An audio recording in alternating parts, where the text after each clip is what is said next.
सभी भक्तों को जय श्री राधे कृष्णा। मोहिनी रूप पर शंकर जी का मोह। शंकर जी ने भगवान के मोहिनी रूप की प्रशंसा सुनकर विष्णु जी से मिलने को उत्सुक हो उठे। पार्वती जी को साथ ले वे शीघ्र ही नंदी बस पर सवार होकर वहाँ जा पहुँचे। उनके कितने ही भूतगण भी वहाँ गए हुए थे। शिव जी ने विष्णु जी की अनेक प्रशंसा और स्तुति कर कहा, हे हरि, आपने कोई मोहिनी नामक स्त्री का ऐसा भेष धारण किया था कि जिसे देखकर दैत्य अपनी माया से विभोर होकर अमृत लेना भी भूल गए। विष्णु जी ने कहा, हे शिव जी, बादशाह में मेरा वह रूप बड़ा ही मनमोहक था और इसी से मैं दैत्यों को बस में कर सका। शिव जी से ऐसा कहते हुए भगवान विष्णु वहाँ से अंतर ध्यान हो गए। शिव पार्वती इधर उधर देखने लगे। तभी विचित्र पुष्पों से पुष्पित वन तैयार हो गया और उसमें लाल कपोलों से युक्त एक परम सुंदरी स्त्री हाथ में गेंद उछालती हुई सामने से चली आ रही है। वह मोहिनी रूप भगवान ने धारण किया था। उस स्त्री का नख से सिर तक सारा अंग एक सा मानो सांचे में ढला हुआ था और वह पीताम्बर पहने, शरीर में सब प्रकार के जड़ाऊ आभूषण धारण किए, बड़े बड़े वृत्तों को मोहित करने वाली थी। तब उस परम सुंदरी को देखकर कामदेव के शत्रु शिव जी को भी मोहित हो गए और उस स्त्री ने उन्हें अपनी तिरछी चितवनों से व्याकुल कर मेरी ओर आ रहे हैं तो वह मारे लज्जा के लताओं की ओट में जाकर छिपने लगी। शिव जी उसके पीछे वृक्षों की ओट में घूमने लगे। फिर तो कुछ अधिक उत्तेजित होकर शिव जी ने झपट कर उसके केश को पकड़ लिया। केश के पकड़े जाने पर उस स्त्री ने झटक कर शिव जी के हाथ से अपने केश छुड़ा लिए और वहाँ से भाग चली। जिस शिव जी ने काम को भस्म कर दिया था, आज और जो आंख उठाकर भी कभी इस प्रकार से कामदेव की ओर नहीं ताकने वाले थे, वही उस समय अपनी लीला दिखाने के लिए स्त्री रूप अपनी माया के पीछे पीछे दौड़ रहे थे। तब इस प्रकार बहुत दौड़ते दौड़ते अत्यंत ही कामातुर होने से शिव जी का अमोघ वीर्य स्खलित हो गया। तब वह अमोघ वीर्य भूखंड में जहाँ जहाँ गिरा वहाँ वहाँ स्वर्ण और चांदी की खानें हो गईं और मोहिनी के पीछे पीछे शिव जी जिन जिन पर्वतों, वनों, नदियों, नद तथा जिस देश और जिस ग्राम स्थान को लांघते हुए गए थे, वे सब स्थान पवित्र क्षेत्र हो गए। जब शिव जी को इस सत्य का स्मरण हुआ तो वह कहने लगे कि हाय, हरि की माया ने मुझे ठग लिया है। ऐसा विचार कर उन्होंने उस मोहिनी रूप का पीछा करना छोड़ दिया। तब शिव जी ठहर गए। अब उनमें कोई चंचलता नहीं रह गई।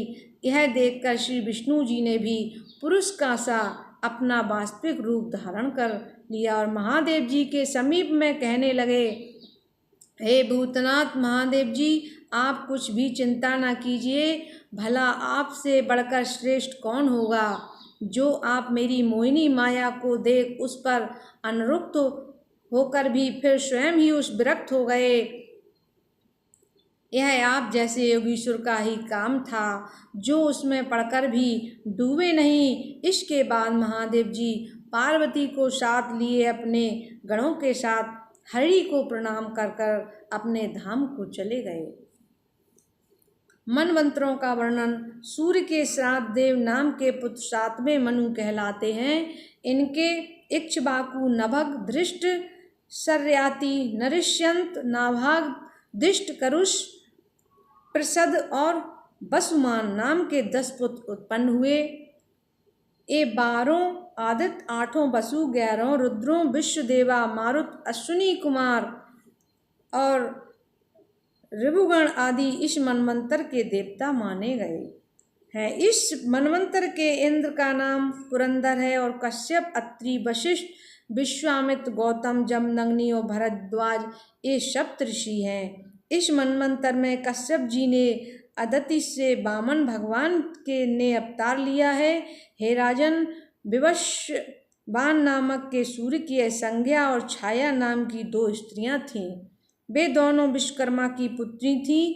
यह मैंने तुम्हें छठे स्कंद में सुना चुका हूँ। इन दोनों के अतिरिक्त विश्वान ने बड़वा नाम की एक और स्त्री थी। तब इनमें संज्ञा के 3 संतानें उत्पन्न हुई, 2 पुत्र और 1 कन्या। पुत्रों के नाम थे यम और श्राद्धदेव तथा कन्या का नाम यमुना। इसी प्रकार छाया से भी 3 संतानें उत्पन्न हुई थीं, जिनमें 2 पुत्र और 1 कन्या थी। पुत्रों का नाम था शारवण और शनिश्चर तथा कन्या का नाम था तप्ती तथा बड़वा के पुत्र अश्विनी कुमार नामक दोनों देवता हैं। हे राजन, अब 8वें मनवंतर में श्रावणिक मनु होंगे और निर्मोक आदि उनके पुत्र होंगे।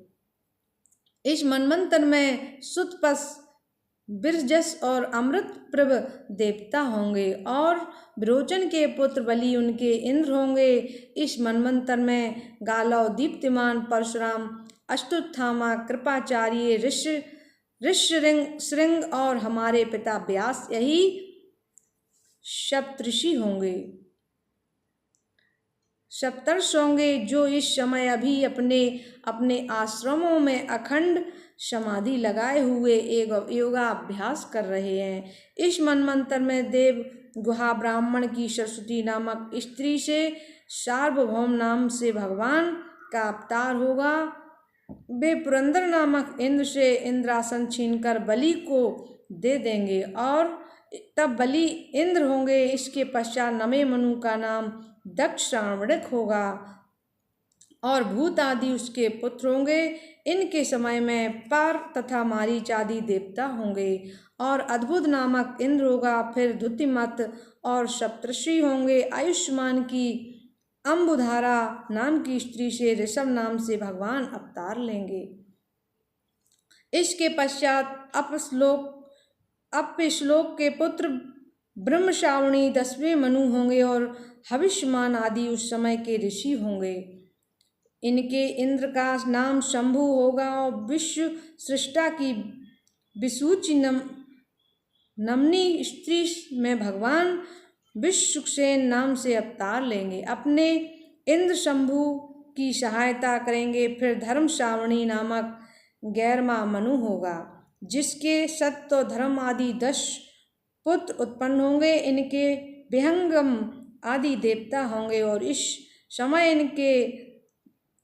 के इंद्र का नाम वैधृत होगा। इस काल में अरुण आदि सप्तऋषि होंगे और इस मनवंतर में अर्पण की वैधरती नाम की स्त्री से भगवान धर्म सेतु नाम से अवतार लेकर त्रिलोकी का पालन करेंगे। हे राजन, इसी प्रकार 12वें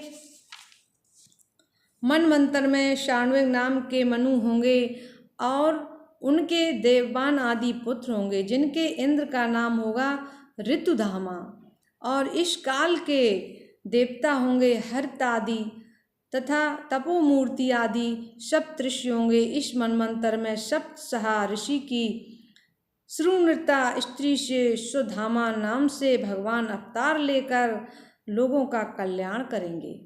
फिर देव सारवणी नाम के 13वें मनु होंगे और उनके चित्रसेन आदि पुत्र होंगे। इस मनवंतर के देवता का नाम चक्षुष होगा और दिव्यस्पति नाम के इंद्र होंगे। इसमें निर्मोक आदि सप्तऋषि होंगे और तथा देवहोत्र की बृहति नाम स्त्री से भगवान योगेश्वर नाम से अवतार लेंगे। इस प्रकार इंद्र को त्रिलोकी का राज सुख भोग करने को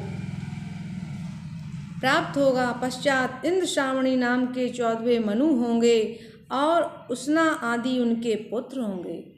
इस मनवंतर के देवताओं का नाम पवित्र और चक्षुष होगा तथा इंद्र सूचि नाम के इंद्र होंगे। इस समय के अग्निबाहु आदि सप्तऋषि होंगे और समय की बेताना नामक स्त्री से भगवान वृद्धभानु नाम से अवतार लेकर समस्त कर्म कांड का विस्तार करेंगे। हे राजन, इस प्रकार मैंने तुमसे तीनों काल में होने वाले 14 मनमंत्रों का वर्णन किया है। ये 14 मनमंत्र 1000 युग के हैं, जो ब्रह्मा जी का एक दिन माना जाता है। मनमंत्रों में मनु आदित्यों का कृत का वर्णन। श्री सुखदेव जी बोले, हे राजा परीक्षित, ये मनु आदि सब उसी परम पुरुष के शासन में लोक यात्रा को चलाते हैं। उसमें ऋषियों का यह कर्तव्य होता है कि जब चारों युग बीत जाते हैं और प्रलय हो जाता है, तब ये ऋषि लोग अपने तपस्या के बल से काल द्वारा नष्ट हुए वेदों को जानते और उनसे सनातन धर्म का शोध करते हैं। तब उसके पश्चात मनु के पुत्र पौत्र आदि राजा होकर अपने अपने राज्य और समय में उस मनवंतर के अंत तक प्रजाओं का पालन करते रहते हैं, तथा देवताओं का यह कार्य होता है कि अपने समाज सहित यज्ञ भाग को ग्रहण करते हैं। इंद्र को समस्त लोकी की लक्ष्मी का उपभोग करने को मिलता है और उस प्रकार वे तीनों लोकों का पालन करते हैं। वे सब लोकों में पूर्ण रूप से जल की वृष्टि करते हैं, राजा होकर चोरों का नाश करते हैं तथा शीत उष्ण आदि अनेकों गुणों से युक्त काल रूप होकर सबका नाश करते हैं। तब लोग उन भगवान को अनेक शास्त्रों द्वारा खोजते हैं, किंतु नहीं पाते, क्योंकि नाम और रूपों से भरी हुई भगवान की माया में पड़कर दुर्बल आत्मा वाले जीव उसमें फंस जाते हैं। हे राजन, यह महाकल्प के अंतर्गत कल्प का प्रमाण कहा गया है। पुराण वेदता पुरुष एक कल्प में 14 मनवंतरों का होना बतलाते हैं। राजा बलि की स्वर्ग पर विजय प्राप्ति। जब इंद्र ने बलि को मारकर उसके राज्य को जीत लिया, तो भृगुवंशी शुक्र जी ने उसे अपनी संजीवनी विद्या से जीवित कर दिया। जब बलि ने समस्त भूमंडल को जीतकर अपने वश में कर लिया, भृगुवंशी ब्राह्मणों ने उनका बड़ा आदर और सम्मान किया। पृथ्वी पर विजय हासिल करने के लिए बलि से विश्वजित यज्ञ कराया। उस यज्ञ के से सोने की चादर से मड़ा हुआ रथ से हरे रंग वाले घोड़े, सिंह चिन्ह का झंडा इत्यादि उत्पन्न हुआ। प्रहलाद जी ने फूलों की एक दिव्य माला और शुक्राचार्य ने एक दिव्य शंख उपहार स्वरूप दिया। इस प्रकार जब ब्राह्मणों ने युद्ध की सामग्री इकट्ठा करके बलि का स्तुतिवाचन किया, तब उन्होंने ब्राह्मणों की प्रदक्षिणा कर और नमस्कार करके प्रहलाद जी को प्रणाम किया। राजा बलि ने स्वर्ग पर विजय के लिए इंद्रपुरी पर आक्रमण कर दिया। इंद्र सभी देवताओं के साथ गुरु बृहस्पति के पास गए। बृहस्पति जी ने जब उनको ऐसी उत्तम अनुमति दी, तब स्वेच्छा से रूप धारण करने वाले वे देवता लोग स्वर्ग को छोड़कर वहां से चले गए। बलि ने इंद्रपुरी पर अपना अधिकार स्थापित कर लिया। तदुपरांत धीरे धीरे तीनों लोकों पर अपना अधिकार जमा लिया। शुक्राचार्य जी ने बलि से 100 अश्वमेध यज्ञ करवाए, जिसके प्रभाव से उनका यश तीनों लोकों में फैल गया। कश्यप जी द्वारा अदिति को पयोव्रत का उपदेश। देवताओं की माता अदिति को बड़ा कष्ट हुआ कि दैत्यों ने अमरावती पर अधिकार जमा लिया। तपस्या समाप्त होते ही कश्यप जी अपनी पत्नी अदिति के महल में आए। अदिति को उदास देखकर कश्यप जी ने कहा, भद्रे कहो, इस समय तुम इतना उदास क्यों हो रही हो? जब इस प्रकार कश्यप जी ने पूछा, तब अदिति कहने लगी, हे देव, कोई ऐसा व्रत यज्ञ और दानादि कार्य बतलाइए कि जिसके करने से श्री विष्णु पुत्रों सहित क्लेश भोगती हुई मुझ दीन के ऊपर शीघ्र ही प्रसन्न हो जावें। तब कश्यप जी ने बताया कि फागुन महीने में शुक्ल पक्ष में 12 दिन केवल दूध पीकर रहो। अमावस्या को सुअर द्वारा खोदी गई मिट्टी को शरीर पर मलकर नदी में स्नान करो। इसके पश्चात एकाग्रचित मूर्ति वेद का सूर्य, अग्नि, जल और गुरुदेव के रूप में भगवान श्री कृष्ण की पूजा करनी चाहिए। फल, फूल, माला इत्यादि से पूजन करके वसुदेव जी की मूर्ति को दूध से स्नान कराओ। इसके पश्चात 12 अक्षर मंत्र ओम नमो भगवते वासुदेवाय से वस्त्र, यज्ञोपवीत, आभूषण, पाद, आचमन, गंध और धूप इत्यादि से पूजन करें। 12 अक्षर मंत्र को 108 बार जप कर भगवान के स्तोत्रों का पाठ करें और हर्षपूर्वक प्रदक्षिणा करें। पृथ्वी में गिरकर भगवान को दंडवत करें, भगवान का विसर्जन करें और कम से कम 2 ब्राह्मणों को विधिपूर्वक खीर खिलाएं। इसे प्रतिपदा पर्वा से आरंभ करके शुक्ल त्रयोदशी तक करते रहना चाहिए। दूध में चावल पकाकर उसे अग्नि में हवन करें।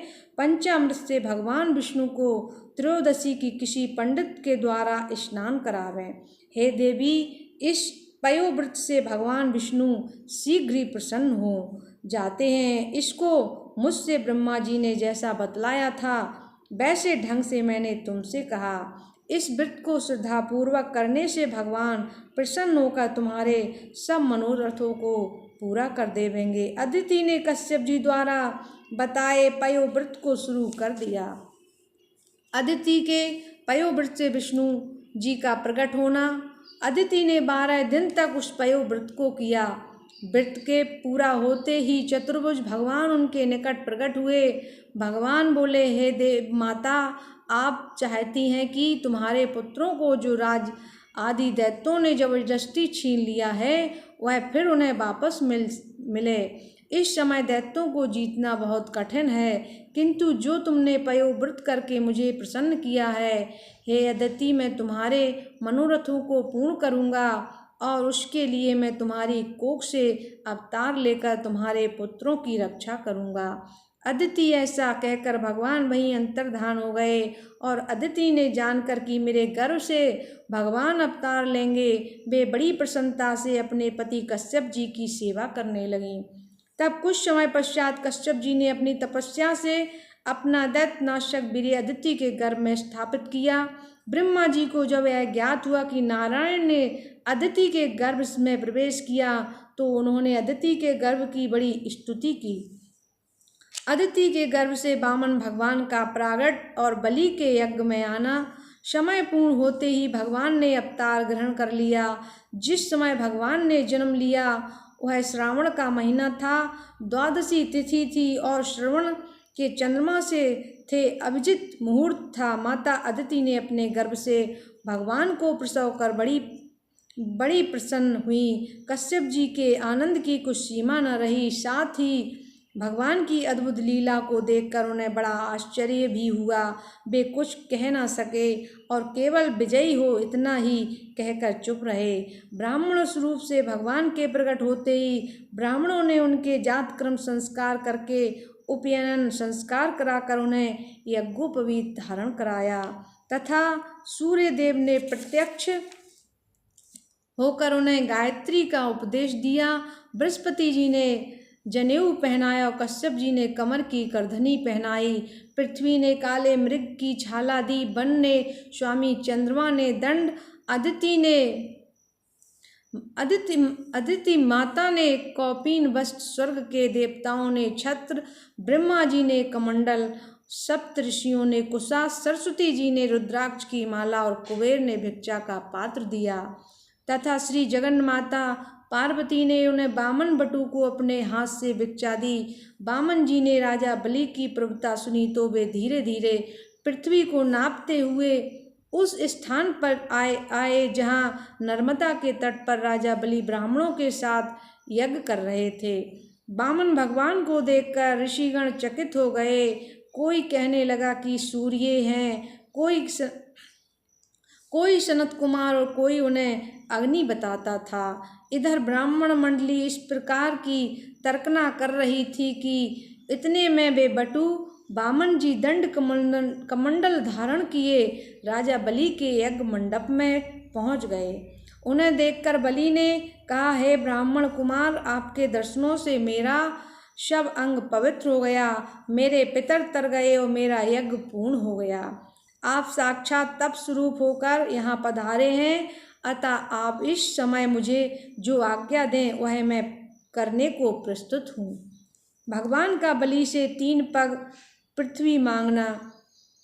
भगवान वामन बोले, हे दैत्येंद्र, आप तो मुँह से निकली वस्तु को प्रदान करने वाले हैं, मैं से श्रेष्ठ हैं, इसलिए मैं आपसे थोड़ी सी पृथ्वी ही मांगता हूँ कि जो मेरे पैरों द्वारा नापी हुई 3 पग हो।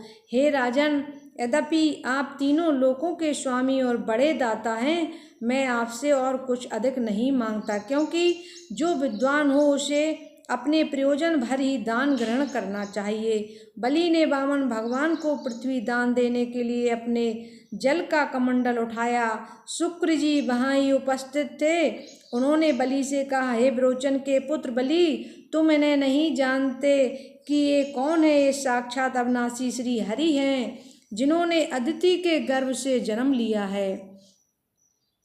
ये अपने एक पैर से ही पृथ्वी को, दूसरे से स्वर्ग को, अपने बहुत बड़े शरीर से आकाश को नाप लेंगे। फिर तू इनके तीसरे पैर के लिए पृथ्वी कहाँ से देगा? परंतु जो हो, क्योंकि तूने देना पहले स्वीकार कर लिया है, और स्वीकार किया हुआ दान देने से यजमान को नरक में जाना पड़ता है, और वह जीवित रहते हुए भी मृतक के समान है। शुक्राचार्य का बलि को दान देने से रोकना। बलि ने कहा, हे आचार्य, मैं प्रहलाद के पुत्र विरोचन का पुत्र हूँ। जब मैं इस ब्राह्मण को एक बार इतना दान देना स्वीकार कर लिया है, तब इसे अवश्य दूंगा। जिन भगवान की आप लोग आदरपूर्वक पूजा करते हैं और वेदों में जिनकी इतनी प्रशंसा की गई है, चाहे वे वर देने वाले भगवान विष्णु ही हों या और कोई हों, ये जितनी पृथ्वी चाहते हैं मैं इन्हें उतनी दूंगा। श्री सुखदेव जी कहते हैं, बलि ने गुरु शुक्राचार्य के वाक्य को उचित न समझकर अपने कहे हुए वचन पर अटल रहना ही उचित समझा। तब उससे उत्तेजित होकर शुक्राचार्य ने अपने उस उत्तम हृदय वाले शतप्रतिक शिष्य को इस प्रकार शाप दे दिया, हे बलि, तू शीघ्र ही अपने इस विशाल राज्य से च्युत हो जाएगा। बलि ने कहा, मैंने जो कुछ इस बटु ब्रह्मचारी से कहा वह इसे दूंगा। ऐसा कहकर बलि ने पूजन पूर्वक जल सहित संकल्प करके वामन भगवान को 3 पग पृथ्वी दान कर दी और कहा, हे ब्रह्मचारी, तुम पृथ्वी नाप लो। हे परीक्षित, बलि का ऐसा कहना था कि वामन भगवान ने अपनी योग माया द्वारा अपने शरीर को विराट रूप में परिणत कर दिया। उस समय अपने हाथों में शंख, चक्र और गदा और पद्म धारण किए स्वर्ण मंडित मुकुट और मकराकृत कुंडलों से युक्त वनमाला विभूषित भगवान का वह त्रिवक्रम रूप बड़ा ही प्रकाशित हो रहा था। तदंतर भगवान ने अपने एक पैर से बलि की अधिकृत भूमि को, शरीर से आकाश को और अपने विशाल बाहुओं से सब दिशाओं को नाप लिया तथा उन वामन भगवान ने दूसरे पैर से स्वर्ग को नापकर तीसरे पैर के लिए उतनी पृथ्वी बलि से मांगी। तब बलि ने पृथ्वी कहाँ से देता? अब तो उसके पास स्वयं रहने के लिए भी कोई स्थान नहीं रहा, क्योंकि भगवान का तीसरा पैर भी उतना ही लंबा था कि उसमें मन, जन और तप आदि लोक भी आ गए थे और उन्होंने उसके अंत में ले जाकर अपना पांव रख दिया था। ब्रह्मा जी का वामन भगवान के पांव पूजना तथा राक्षसों का पाताल प्रवेश। श्री सुखदेव जी बोले, हे राजा परीक्षित, इस प्रकार जब त्रिवक्रम रूपधारी वामन भगवान ने तीनों लोकों को अपने 2 पग में ही नाप लिया, तब उनका तीसरा पग सत्यलोक से भी बाहर जा स्थित हुआ। तब ब्रह्मा जी ने भगवान के चरण कमल पर कमंडल का जल गिराया, जो उससे स्पर्शित होता हुआ स्वर्गलोक में आकर गिरा। ब्रह्मा जी ने अपने अनुचरों सहित फिर उन भगवान का पूजन और बड़ा उत्सव किया। फिर तो जामवान जी के मन के समान वेग के शब्द दिशाओं में प्रचार कर दिया कि भगवान वामन जी ने बलि पर विजय प्राप्त की है। ऐसा सुनते ही दैत्य क्रोधित होकर कहने लगे, यह ब्राह्मण नहीं किंतु ब्राह्मणों के भेष में छिपकर परम मायावी विष्णु है। महाराज दैत्येंद्र की ओर क्या देखते हो? ये तो सत्यवादी और अपने वचन पर दृढ़ रहने वाले हैं। भला अपने मुख से इसे मारने को कैसे कह सकते हैं? अतः उनके संकेत को छोड़ो और निश्चय ही इसका वध कर डालो। फिर क्या था, वे सब राक्षस क्रोधित होकर बटु वामन जी को मारने दौड़े। तभी वामन जी के नंद सुनंद, जय विजय, बल प्रबल, कुमुदताक्ष, विश्वसेन, गरुण, जयंत, श्रुतदेव, दंत और शातुत इन 14 वीरों ने एक साथ मिलकर उन दैत्यों का संहार करना शुरू कर दिया। तब बलि ने अपने दैत्य सेनापतियों को रोका और कहा, समय को बलवान समझो, समय ही ऊंचा नीचा दिखलाता है, समय ही राजा को दरिद्र और दरिद्र को राजा बनाता है। इस समय हम सब लोगों के दिन अच्छे नहीं हैं। अब देवताओं से जीत पाना अत्यंत कठिन है, इसलिए तुम लोग शांत हो जाओ और युद्ध ना करो। अब तक जो भगवान हमारी वृद्धि करते आए थे वही अब अवनति करा रहे हैं, तब भगवान के कार्य में बाधा क्यों डालते हो?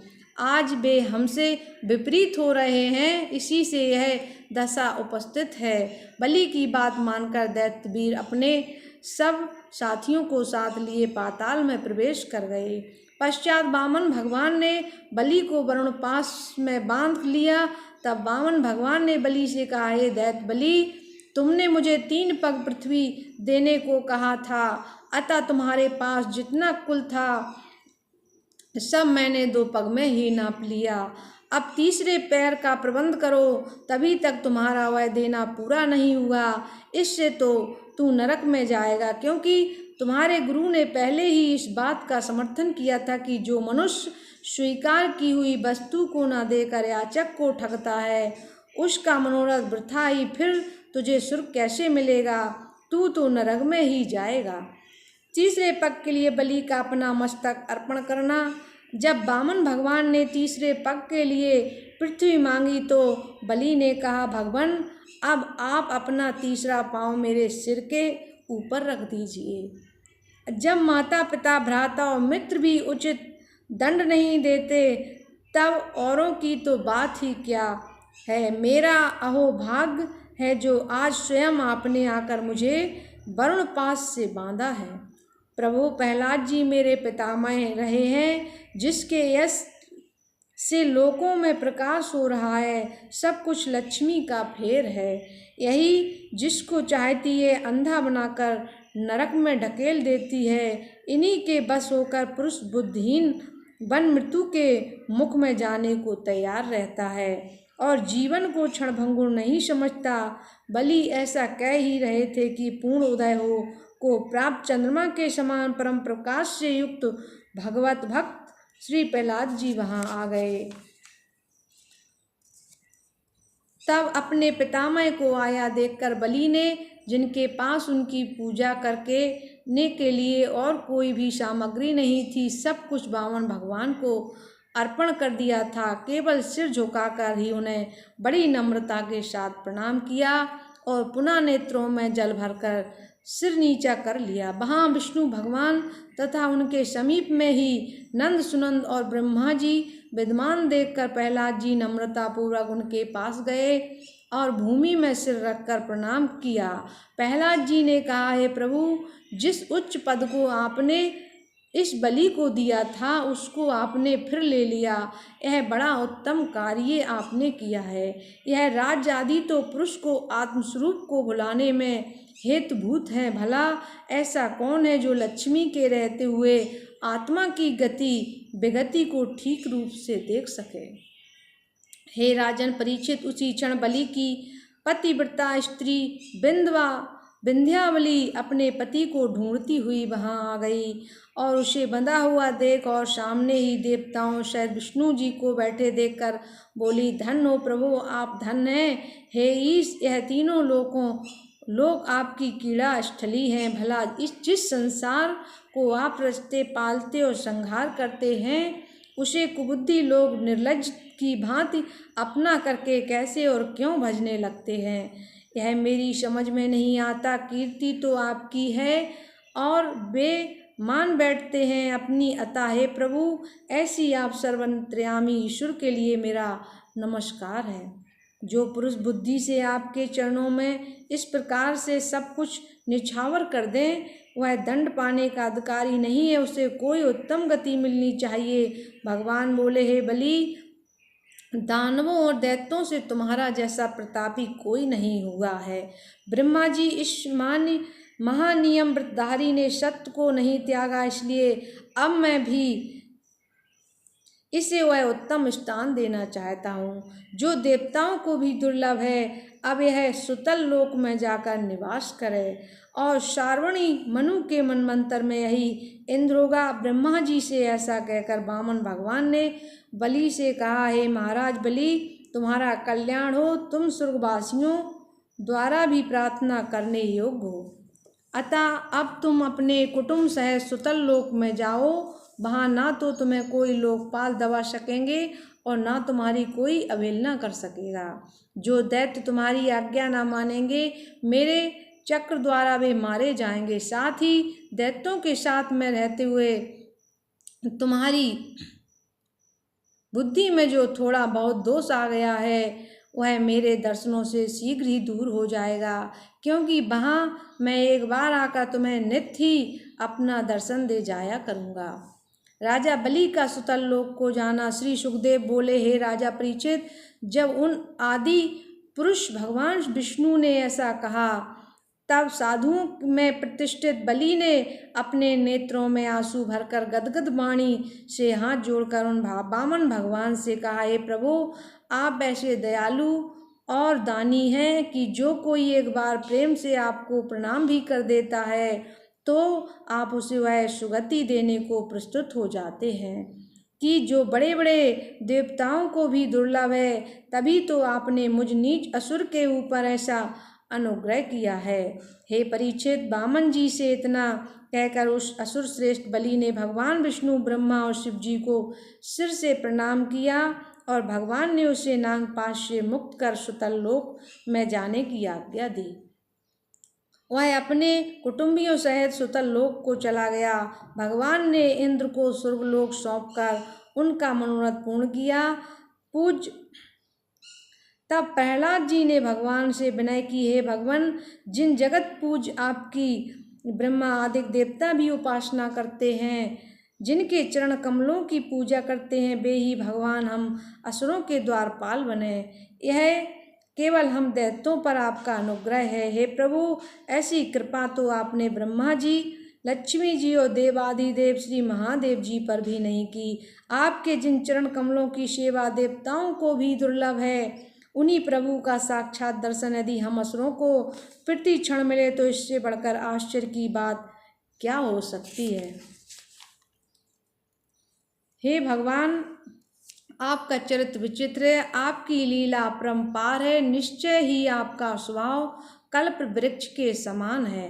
प्रहलाद जी के ऐसा कथन को सुनकर श्री भगवान विष्णु ने कहा, हे भगवत भक्त प्रहलाद, बलि तुम्हारा पौत्र लगता है, अतः मैं तुम्हें आज्ञा देता हूँ कि तुम भी अपने सैनिकों सहित सुतल लोक में ही जाकर रहो और अपने परिवार का सुख दुख में भी वहाँ हाथ में कोमुद सुख दो। मैं भी वहाँ हाथ में कोमुद की गदा लेकर तुम्हारे द्वार पर खड़ा दिखाई